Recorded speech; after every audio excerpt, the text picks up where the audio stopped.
All right, hey guys, welcome to this beginner's Oud lesson. Today we're going to talk about tuning the oud, holding the oud, playing the oud, and where to buy your first oud or your next oud. And we'll be talking about, I'll be giving you some heads up on a few things that are going to be happening this month at Oud for Guitarists. Great deals happening on oud lessons and buying an oud and learning oud. So stay on this for that information. And first of all, I want to know how long everyone's been playing oud for and where you're at with the oud. So type that in the chat and just listen to some music here.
Christmas tunes for you today.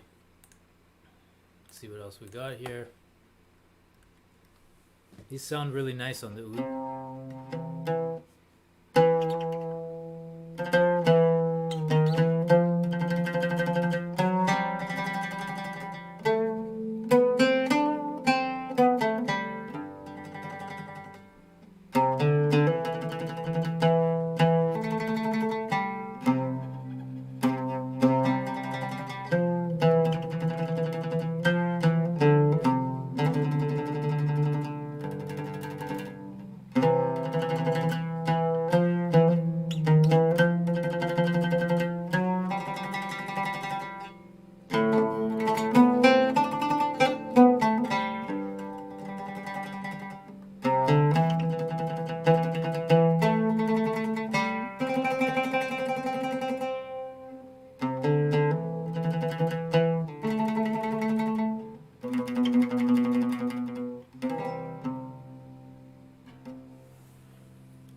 Let's see what else we have.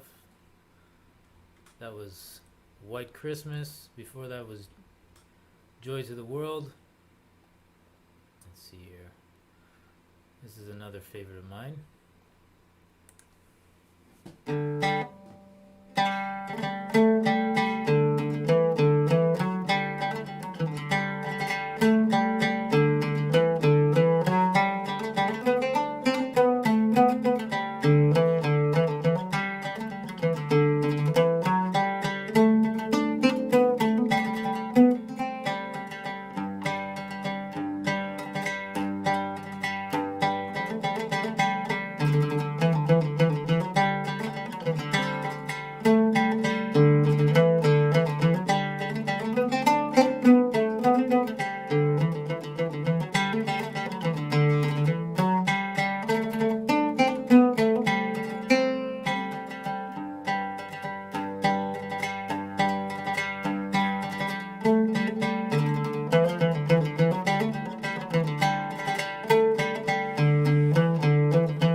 That one was Good King Wenceslas.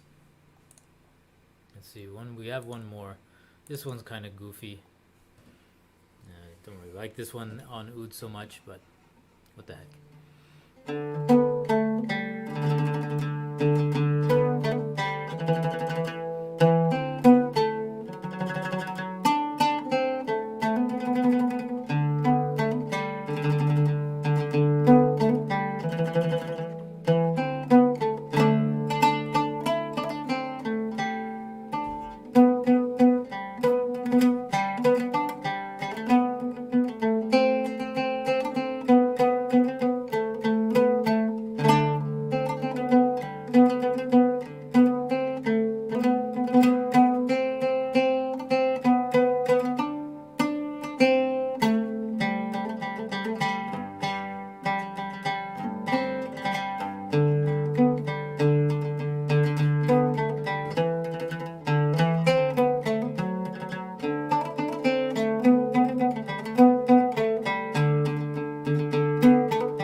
Okay, let's see. Where's everybody from? And let's hear how long you've been playing for the Oud. The Oud for 0 months, no experience, 2 months.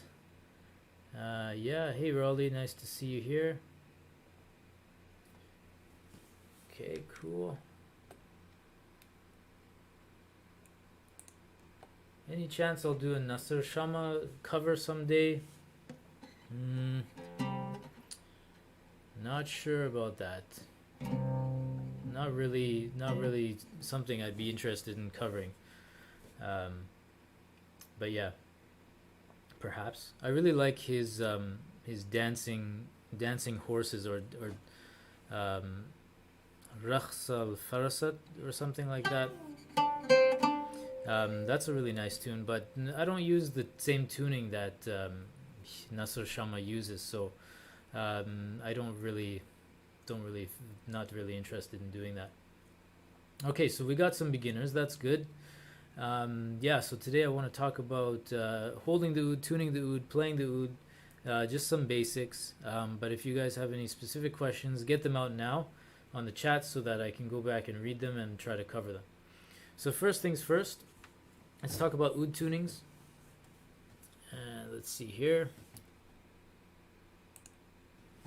Okay, so we go from the highest string, the highest sounding string, and we've got C, G, D, A, F. Now this note here can be tuned F or G, doesn't really matter. They're a little bit different, but for the most part, they're more or less the same. I find F a little bit more versatile, so I tuned to F, and then we got low bass C here. All right, this is the standard tuning that I've got. Now, one thing to remember about ouds is that the first 4 strings, now the relationship, the intervals are always going to be the same.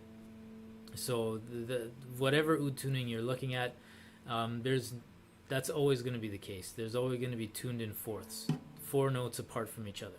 Okay. Let's talk about these tunings for a second here. The bass note string is kind of optional, and so you could play everything on the oud with the first 5 courses, 1, 2, 3, 4, 5, and whether you tune it to G or F doesn't really matter so much, but some keys are better when you tune it in G. For example, I was just playing like Jingle Bells and Good King Wenceslas in the key of G. Sometimes it's nicer to have the open string tuned to a G.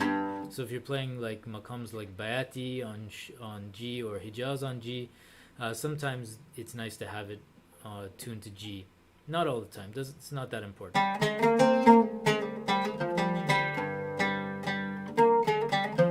You can always use your finger and hit the G note when you need it. So that's not so important. Now, another common tuning is the high F tuning. So what that does is, if you can see my fingers the way I'm pointing here, you get rid of the bass C string, and then all these strings get shifted over once, so that the F is now where the C is, the A is where the F was, the D is where the A is, and so forth and so on. So that you have an extra space here for a high F string.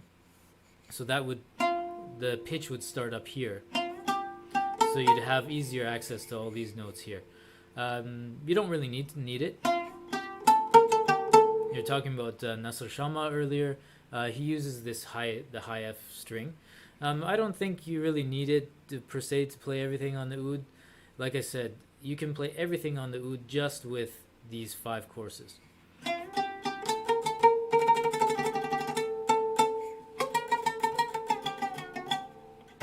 You can play everything up here,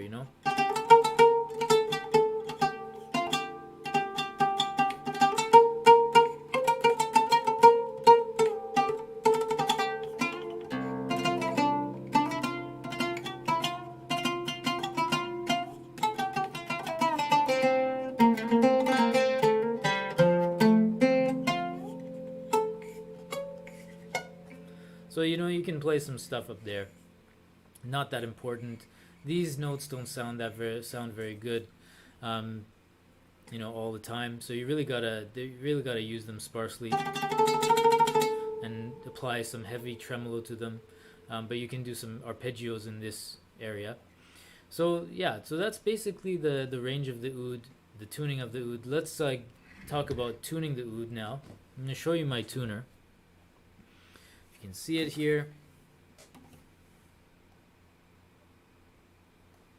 Okay. Let's get this so you can see it.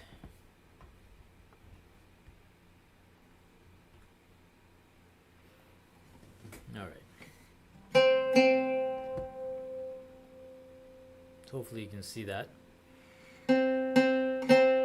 So the first thing you want to do when you tune the oud is to figure out which pegs belong to, which strings. Usually on Arabic strings, this one here is going to be the first C string, usually. So it's going to correspond to this. The G string going to correspond to these two here, and it's going to be the first string at the bottom is going to be this peg. The second string above that is going to be this peg. So then we got 1, 2. So we got 1, 2, 1, 2. Then for D, it's usually going to be these two here in the middle. We got 1, 2, and then for A,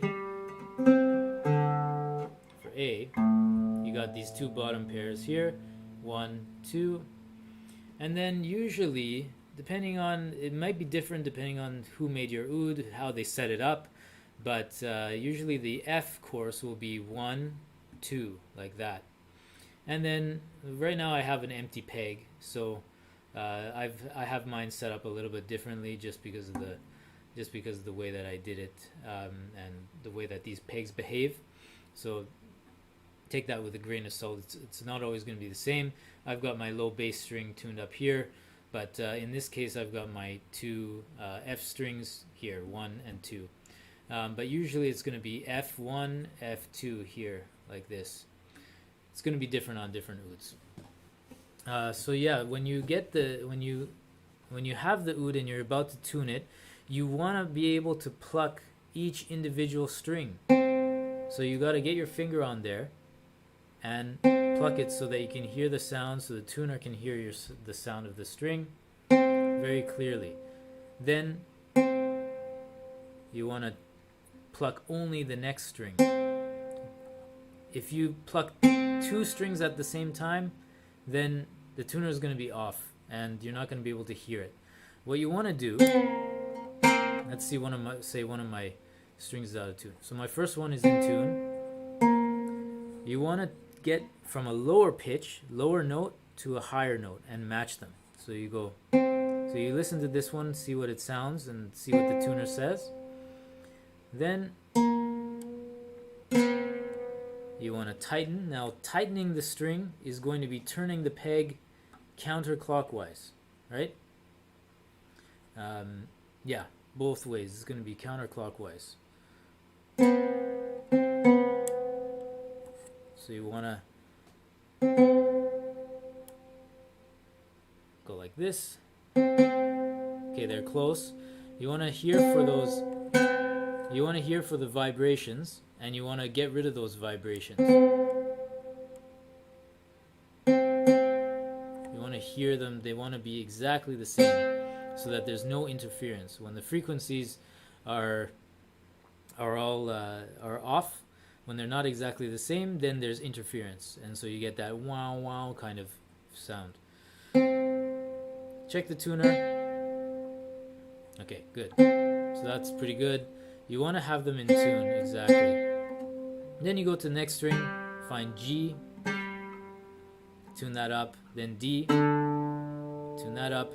Now, the way that my strings are tuned, I always tune by ear, so it's going to be a little bit different than the tuner. The tuner uses equal temperament, and in oud music, Arabic music, Turkish music, Persian music, you don't use equal temperament. So when you use your ear to tune these notes, it's going to show a little bit different from the tuner. But I'm going to show you what my strings look like in relation to what the tuner says. You got C, got G right on, basically, a little bit flat, and D is a little sharp.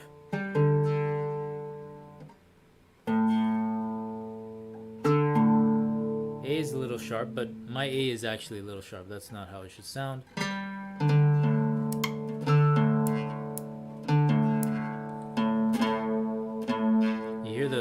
You hear the waves when I pluck those two strings? There's wow wow.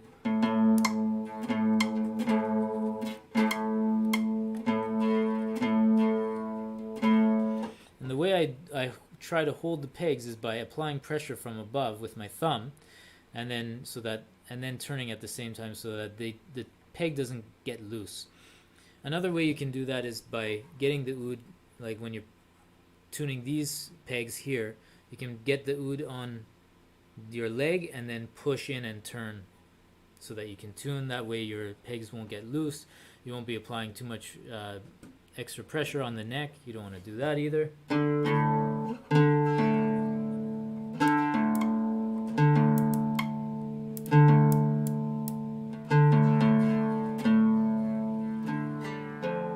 Okay, this is what my A looks like on the tuner.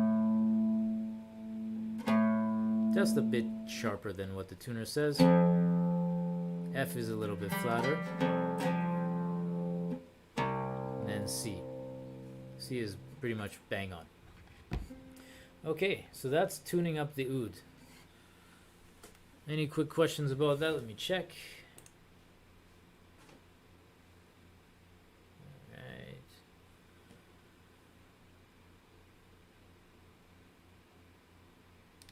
Alright, I'll get to those questions shortly, but if there's no questions about tuning the oud, we'll move on.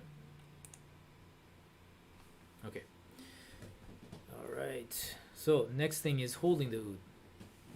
So you want to make sure that your right leg is up, is higher than your left leg.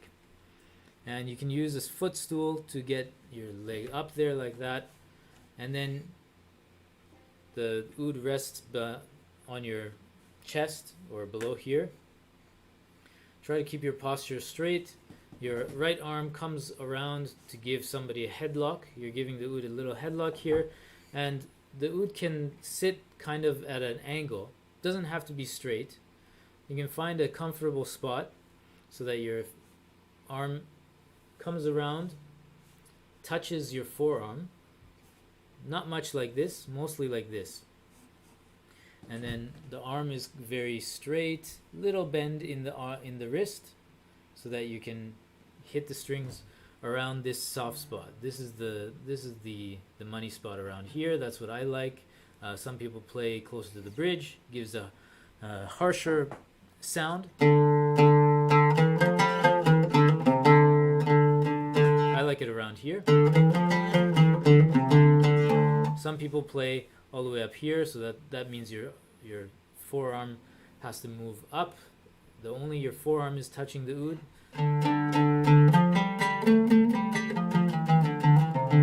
And then you get a softer sound when you're playing closer to the sound hole.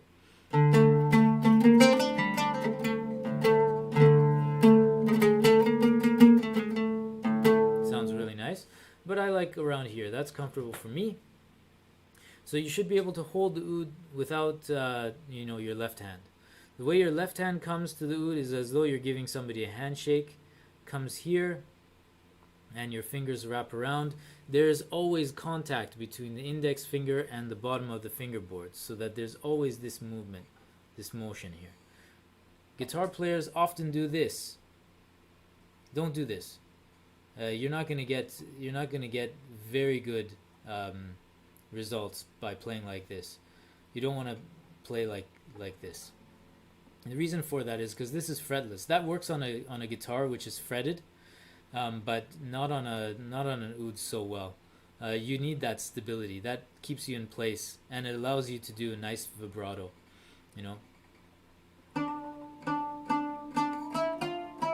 So you see how my hand goes up and down. Nice at an angle there.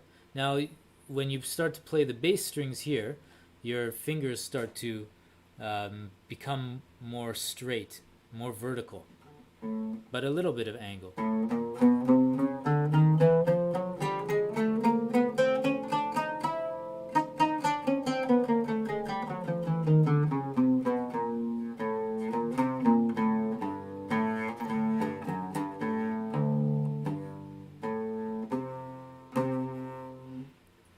So that's always going to happen there. There is a little pocket that it's hard to see, but there's a little pocket between the back of your thumb and the fingerboard, but there is never a pocket down here.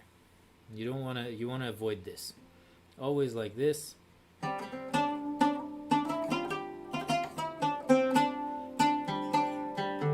So a little tip for going up the neck that I want to add for some of you who are maybe a bit more advanced. When you go up, think like a crab, like you want to walk like a crab, and think about where you're going and where you're coming back to. That will determine what fingers you use. Let's say you're going up just like, let's say, just on the major scale. So usually I would move up like this, 1, 3, then 1, 3, or like this, 1, 1, 2, 4, or like this. And that means that I might be going up here later, so I need a third finger available.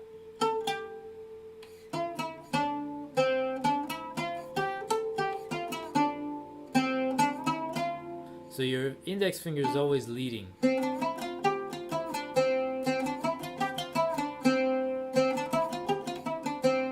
Both are valid.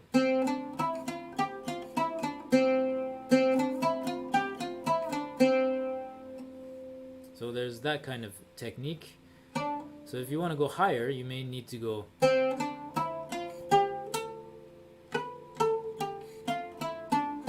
You may need to do something like that. But that just gives you an example of how you need to shift hand positions from here and play like that. So the only time that you ever need to create a gap and a hole here with the left hand is when you're reaching these notes.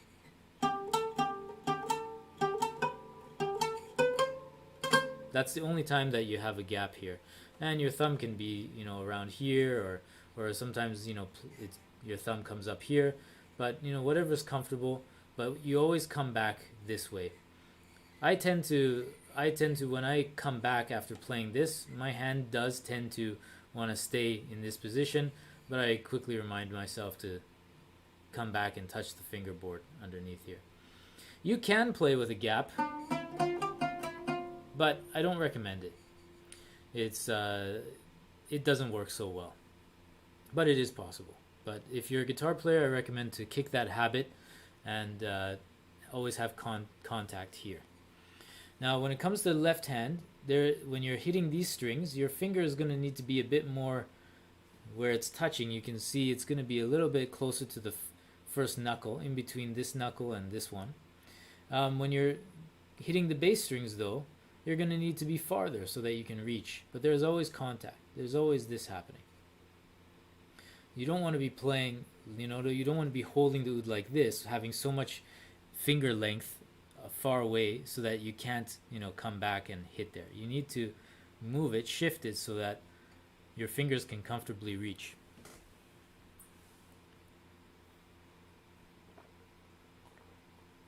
Okay, so that is basically how the left hand works. Let's see if there's any questions here.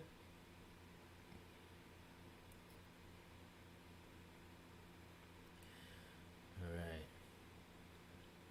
Okay, some of these questions I'll address later, don't worry. But right now there's one question: how hard do you press on the strings?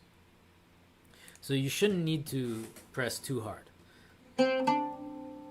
Like, I'm not pressing hard at all.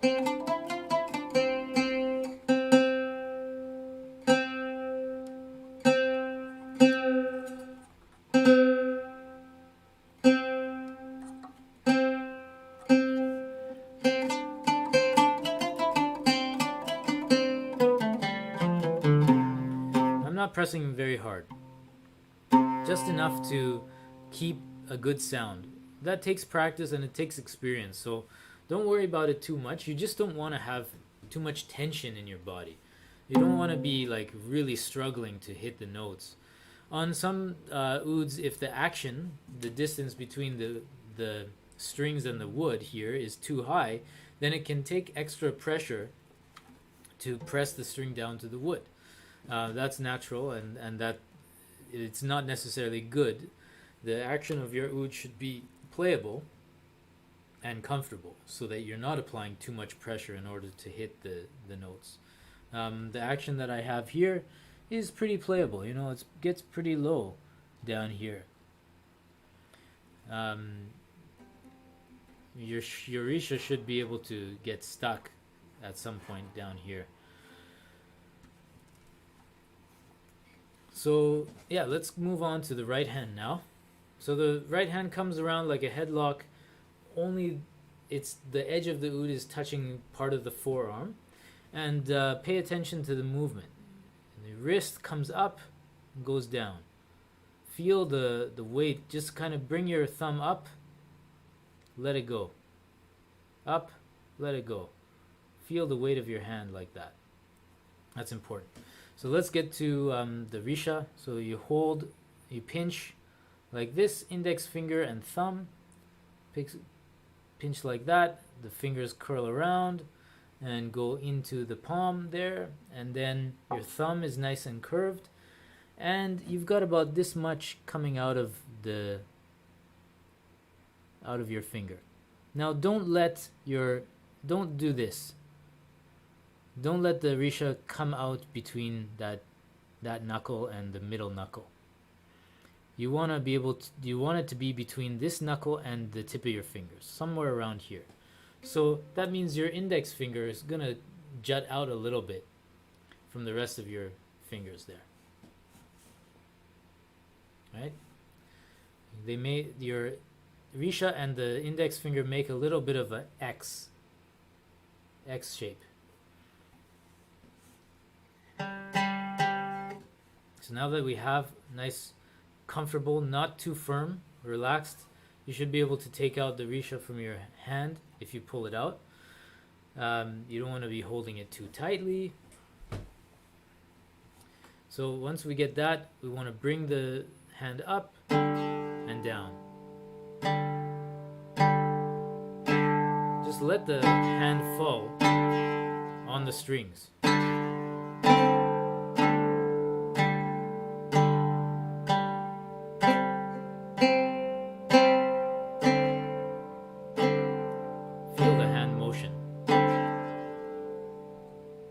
Going like this. No elbow movement. Just thumb up. Imagine that there's a string holding onto your thumb and pulling it up. And then letting go. Picking it up, letting it go. Picking it up, letting it go. So you want to start like that, very, very slowly. And you start on the first string, play a downstroke. Move to the next string, and then you would notice when you play the next string, usually what happens is that the risha gets stuck on the following string. It gets stopped.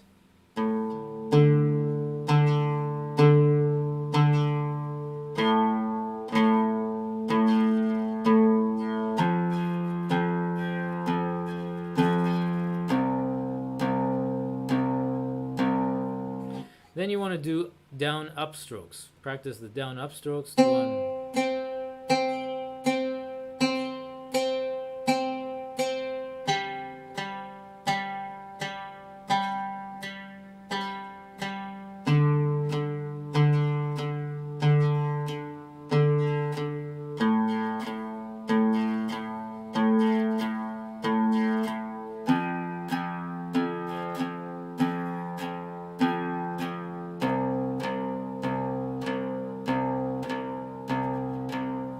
Like that, nice and easy. You want to eventually get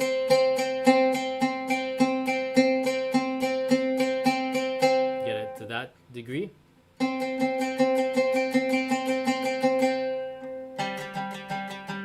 Now when you play faster, what's going to happen is there's going to be less contact between your risha and the bottom string. But there still is.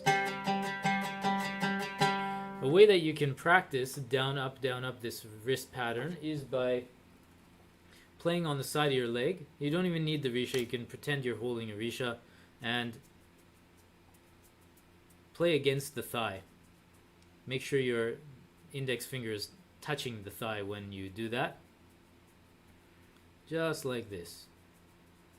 And keep doing it. Try to get it faster. Feel that motion in the right hand. Another good exercise which I show everybody is doing a downstroke on one string followed by an upstroke on another string. So down on C, up on G.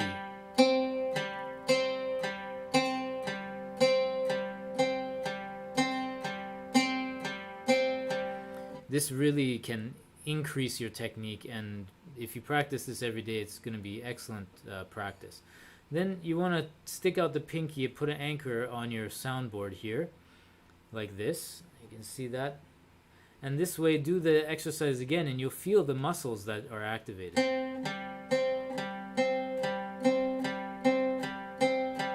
Very small, efficient strokes. Then take your pinky off and do it again. So you want to practice that. Do it on different strings. Do it very slowly. Always practice very slowly. It's always down on the first string, up on the next string. So if you do it on G and D, you do down on G, up on D, down on G, up on D. It'll allow you to play a lot of the fancy stuff very quickly if you keep practicing that every day. You want to get it to this kind of speed.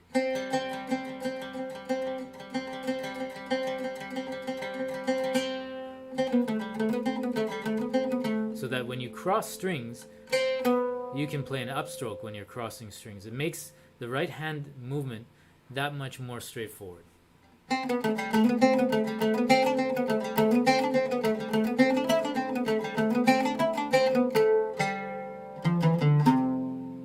Okay, so that's basically the movement of the right hand. Most important thing is to feel the weight of your hand come down.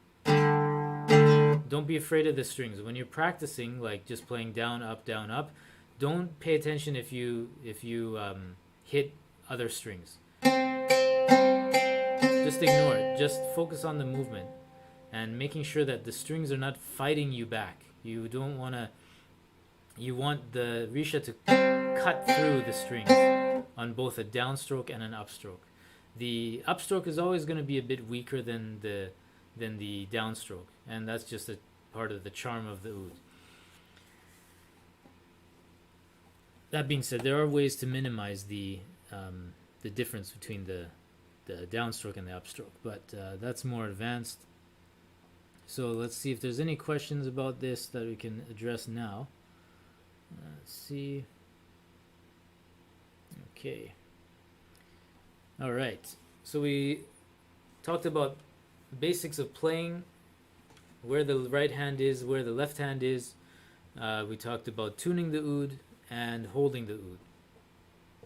So so that's basically what I wanted to cover today. And I want to answer some questions here. So if you have any more questions, let me know about playing the oud. We can do a little bit more advanced stuff too if you want, if you're interested, if you have some questions. So struggling with 16 notes, that's a good point. So what you want to do with 16th notes is you want to really start slowly. So you really want to do, let's say you have 16th notes over one beat, okay? So that's in one beat, in 1, 2, 3, 4, you have 4 16th notes over each beat, right? So we count it like this in English: 1 E and 2 E and 3 E and 4 E and. So you really want to start that very slow, and you want to really play through the strings. So let's say you have 1 E and 2 E and 3 E and 4 E and slow you want to start. And play hard. Don't be afraid. You gotta just play hard so that the strings don't fight you back. Don't hesitate. Feel the weight of your hand coming down, and just play the heck out of the oud. Don't worry if you're hitting other strings. That's the only way that you can get beyond it. Later on, you can always learn to pull back. So when it comes to 16th notes, just start very slowly, and slowly, day by day, increase your speed. You want to start it here, and then you can practice some scales maybe. That would help, doing some 16th notes with scales, doing some different exercises. 1 E and like that. 1 E and 2 E and 3 E and 4 E and 5 E and like so.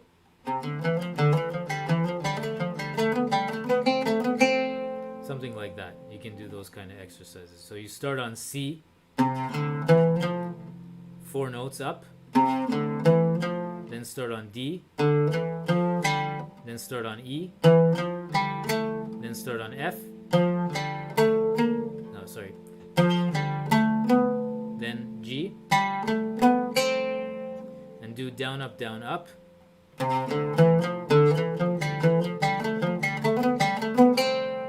You can come down too. You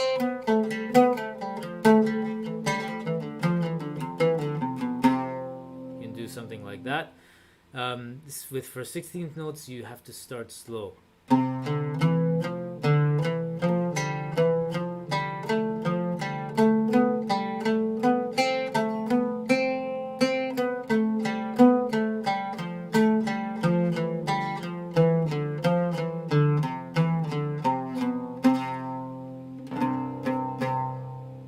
So you want to really start slow. Make sure you're not afraid of the strings. Just pluck very hard and increase your speed slowly. And if you're having trouble with it still, you may want to practice this down, up on 2 different strings. Down on C, down on G. That might help you a little bit. Okay.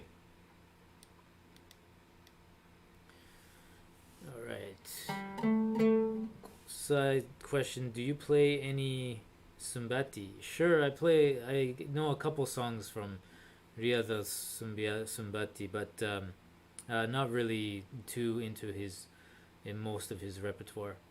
A lot of his repertoire is, compositions for Kulthum and stuff like that. I haven't come across so many that I've been so inspired to play. I think he composed Lissa Fakr. That tune is really beautiful. I like that one.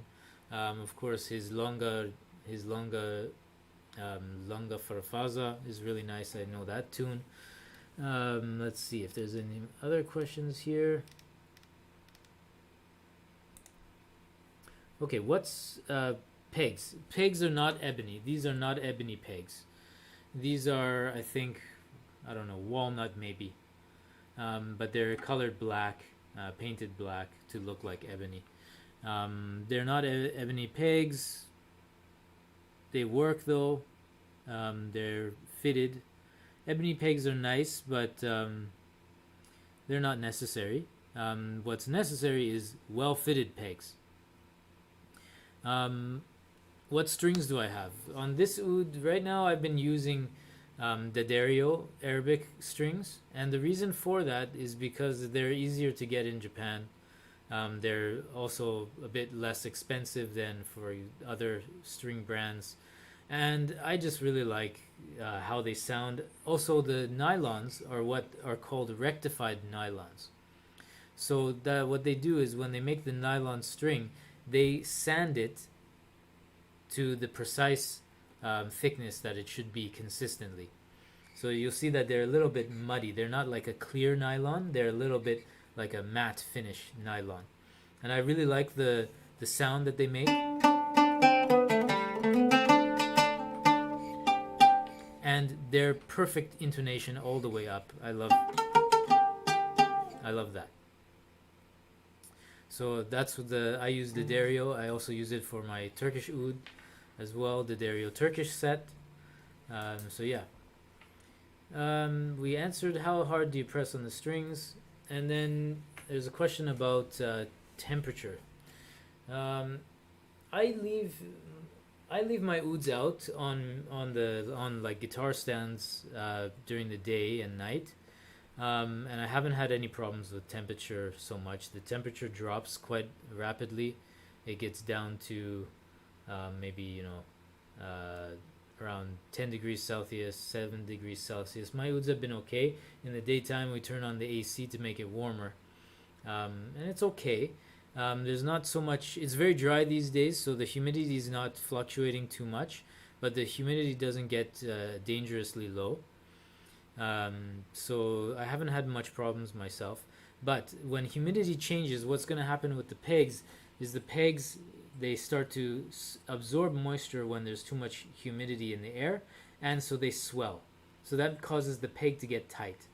And then, so what happens is when the humidity drops, that's when the peg pops out or gets loosened, because the humidity, the moisture really gets removed from the peg, and then the peg contracts and then gets loose.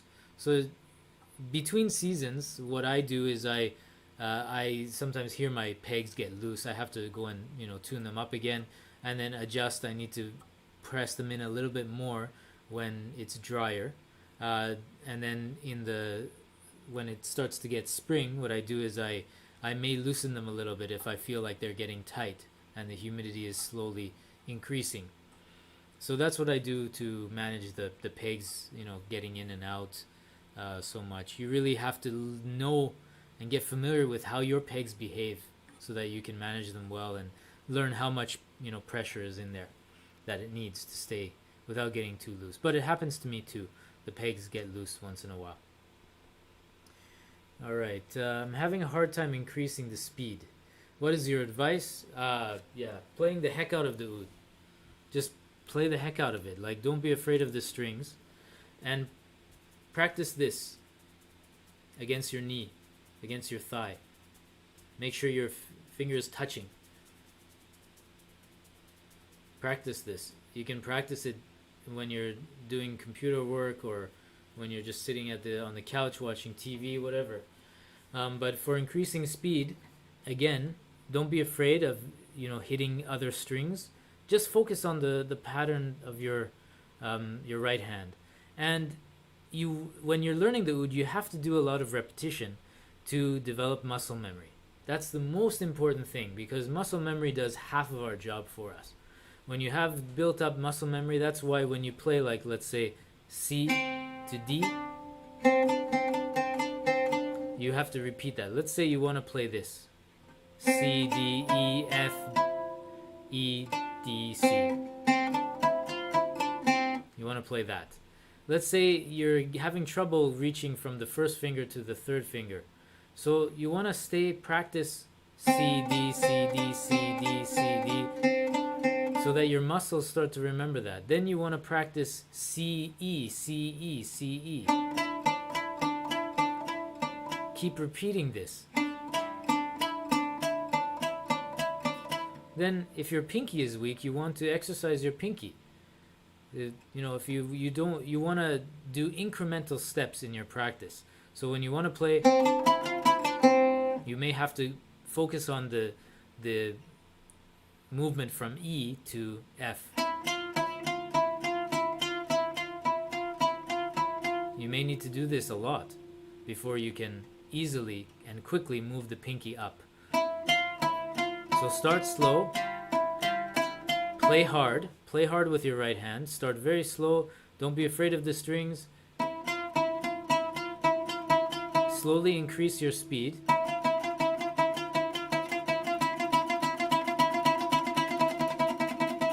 And as you start to fumble, you need to bring back the speed, tone down the speed, slow down again. And then you want to slowly speed up again until you fumble. When you fumble and you make a mistake, then you want to slow down again. Get to your comfort zone and then try to go faster again. And then take breaks. And after you do that for a while, shake your hands out, take a break, do it again. Always start slow. They say there's somebody said that the fastest players are the slowest practices. People are doing the slowest practice. So when they learn a tune, let's say you're going to play Jingle Bells or something like that, you want to practice it very slow.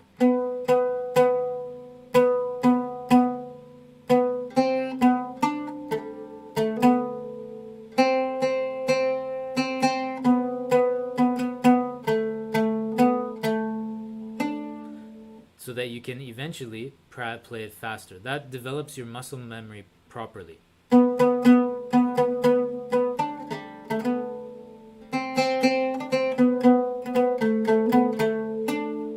So that you can eventually do it faster. You want to start slow. That's the biggest advice that I can give you, is to do everything slow, do it properly, don't be afraid of the strings, focus on the movements. Alright. Hello from Colorado. Alright, nice to see you here, Carol. Alright, I'm starting playing Oud 6 months ago, working my way through your foundation program. It's very helpful. Thanks, I'm glad you're finding it really helpful. If you ever have questions, you can always email me. Don't hesitate. Let's see here. Turkish Oud, yes, Turkish Oud tuning is different.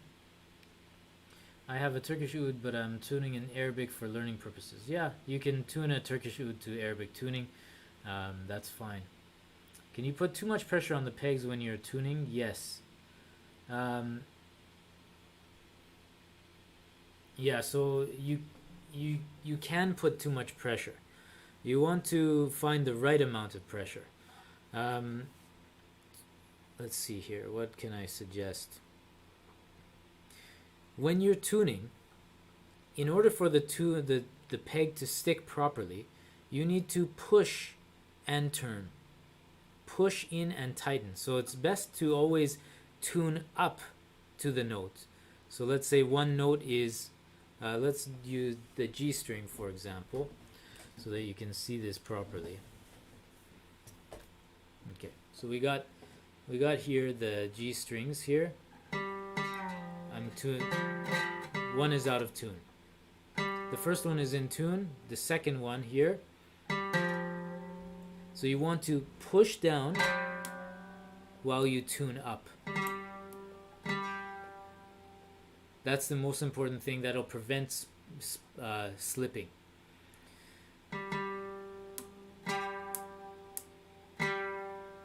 You never want to tune it and then push it in.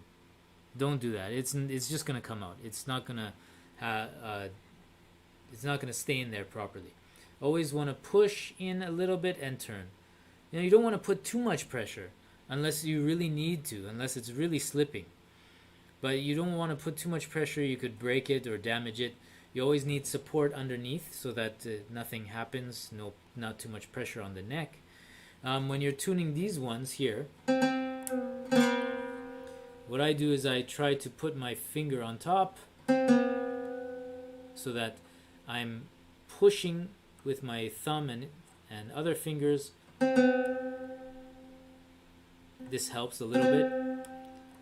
When I want to fine tune, sometimes I put my thumb on top here depending on the angle of the peg.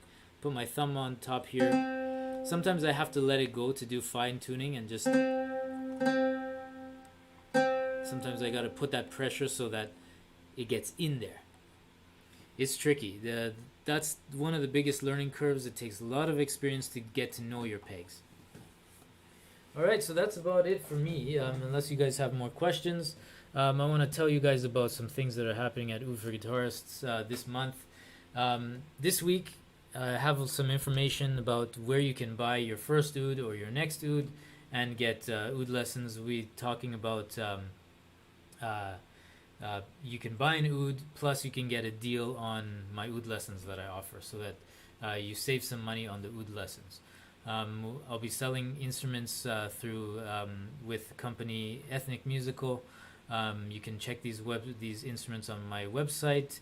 The link is in the description.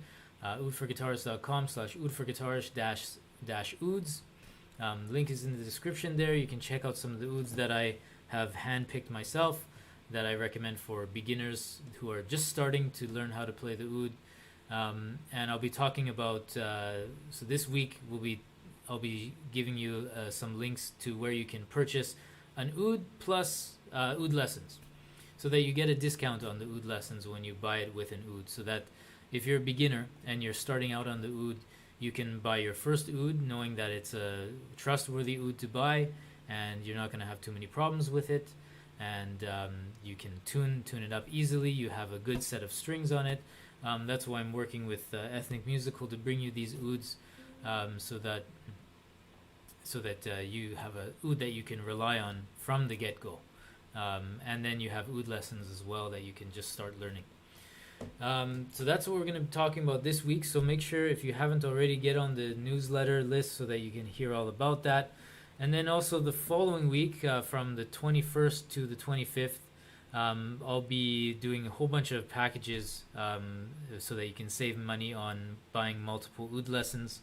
We have in Oud for Guitarists, we've got the foundation program, levels 1 to 4. And then after that, you have the master class, which teaches ornaments and embellishments and how to apply them to a piece of music in the Arabic style.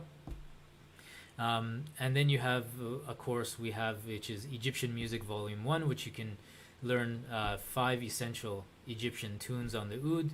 And so you can we'll be packaging these 3 courses together, so that you can save some money this Christmas. And also we'll be doing another package on improvisation training. So the Maqam Mastery program, plus the step-by-step Taqsim program, we'll be packaging these together so that, again, you can save some money this Christmas on good oud lessons. So stay tuned for that. If you're not already on the newsletter, I'll send you a link here that you can get on it. Let me find it here. So this is a beginner's oud course that you can sign up for. It'll get you on the newsletter, and so that you'll get all the updates that are happening for this Christmas. I'll be sending you emails about it, telling you about these deals that we have this month. And so that's about it. If you have any other questions, don't hesitate. Now's the time. We'll stay on for another 5 minutes, and I'll answer any questions you have about playing the oud as best as I can. All right. Are there any workshops? Workshops, I have to do some planning for next year. So yeah, there'll be workshops happening. I'm thinking of doing something more for beginners, as well as doing some exercise training so that you can build your skill on the oud. We'll see what happens, what we happen to offer.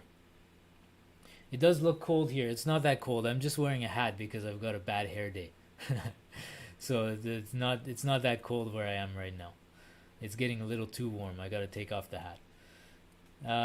So do a review on the ouds. Yeah, I'm hoping to do a review on the ouds next year sometime. I've got to make some room for new instruments in my apartment, so hopefully we'll be doing that. I've got my eye on that, so hopefully I'll be able to get one of these starter ouds in my hand so you can hear how it sounds, and you can hear it from my perspective. Yeah, so let's see here. So new to the oud, I'm getting an oud soon. Where to start? Sign up for the oud at that link there. That's a beginner's oud course, and it's free by email. It can give you about 1 month of oud lessons, basically, is in that oud course. Some of it might be a bit advanced. It's not bare beginner course. It's more for someone, maybe more appropriate for somebody who has a little bit of musical experience. But sign up there. That's a good place to start. Also the foundation program, which I'll be talking about and offering some deals on oud lessons this month. So get on the newsletter so that you can hear about it. Where to get a good oud? I have some recommendations of some ouds, which I will bring up for you right now. Just a moment. So Good Oods to buy.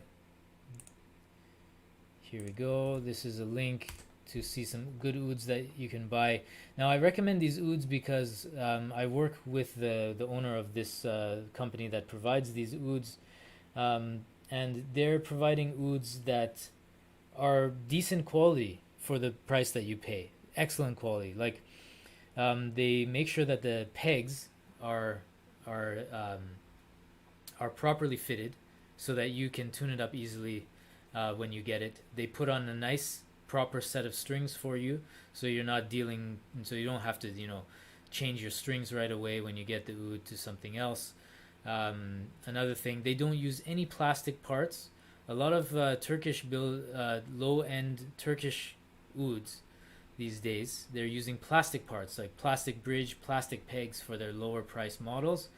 I wouldn't recommend that for an oud, not off the bat. It's better to have all wood parts. So they use all wood parts, and they go through a lot of care to make sure that the oud that you're buying is a quality oud that you can start, especially for beginners. You don't want to be messing around with pegs that don't fit well and pegs that slip too easily. You want to have nice fitted pegs, a good set of strings on it, so you don't have to change them for another year. You don't need to change oud strings very, very much. Once a year is fine. Yeah. So those are some ouds that I recommend, and I'll be putting packages together. When you buy those ouds from my website, you can get a deal on oud lessons, on my oud lessons, the foundation program, for example, and so that you can save money on the oud lessons. If you're buying a new oud, you can package those together and save some money. So if you get on the newsletter list, I'll be sending you information about that. All right, a good exercise for Taksim. Excellent question. Let's see here. There's another question here. Just wondering if you could recommend a good Arabic scale to learn. Western scales come easily, but the less familiar ones, not so easy. Okay, so there's a few scales that I recommend for Western people to start out on. The first one, of course, is major scale, Makam Ajam. Now you can start this on C.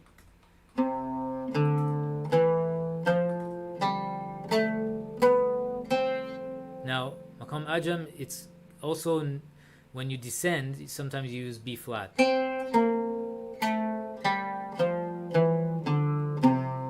Makam Ajam on C. All right, you can play it in different places on the oud. You can also play it in G. You can play it on F. Here's F.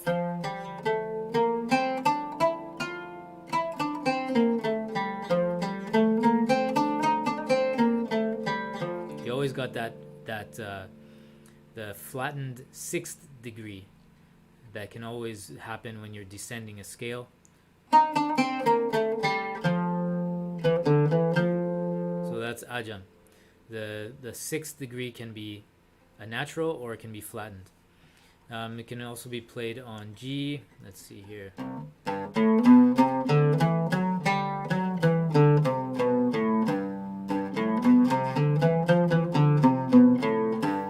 Alright, so that's in G.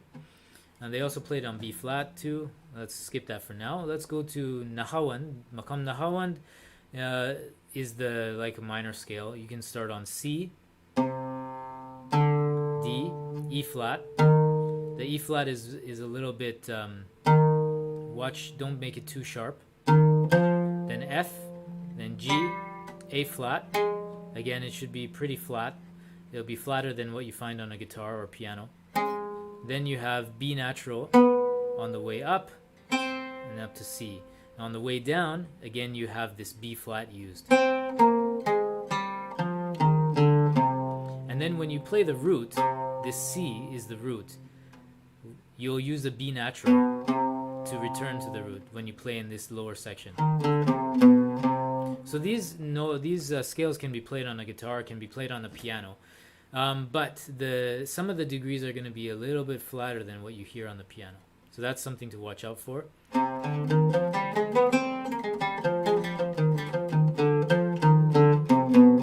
So that's Maqam Nahawand. Okay, and then another maqam that you can play on a piano, guitar, whatever, is Maqam Kurd. Kurd, you can play it on D. It usually starts on D. So then we have E flat. Now the E flat might be a little flatter. Then we have F. Then we have G. Then we have A natural. Then we have B flat, C, D. Basically a Phrygian scale, Phrygian mode.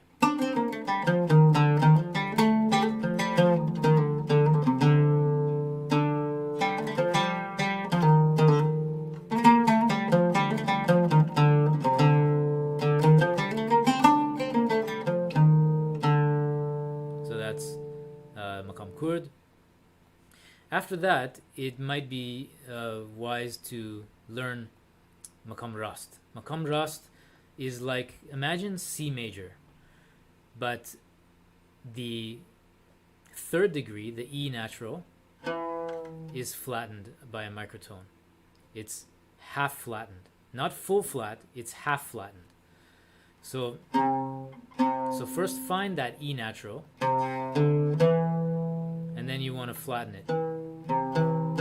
That will be the E that you use in Maqam Rast. And also the sixth degree, the B natural, will be slightly flattened, half flattened. And again, it also has that feature where when you ascend it, you use the half flat. And when you descend, you use the B flat. So this is what Maqam Rast sounds like.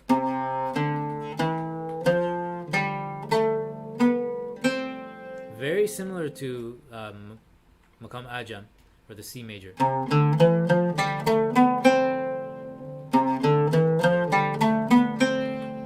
Very similar. I just played them back to back. Just subtle differences there. Usually you play Maqam Rast with your third finger on C, then your first finger on E quarter flat, and then below C you have B quarter flat. So that's another good maqam to learn. Those four maqams, once you learn Maqam Rast, then you can go into Maqam Bayati, Sika or Siga, and other maqams. But that's where I would begin. Of course, you can learn all this stuff in the Maqam Mastery program. So we will offer some packages on that this month that you can check out. Okay, another question there was, what's a good exercise for Taqsim? So you want to listen and repeat. Hear something and repeat. So whenever you hear an oud lick that you like, you want to hear it, be able to hum it, copy it with your voice, and then try to figure out how to play it on the oud. That's how I started to learn how to play Taqsim. I would just listen to, improvisations that I really enjoyed. They happened to be like vocal improvisations, and I would try to copy that. I would try to copy it with my voice. My voice is easier to copy it with. Then try to figure it out on the oud. Yeah, so that's what I would recommend for Taqsim. So oud lessons, the link for oud lessons, I'll give you that link shortly, one sec.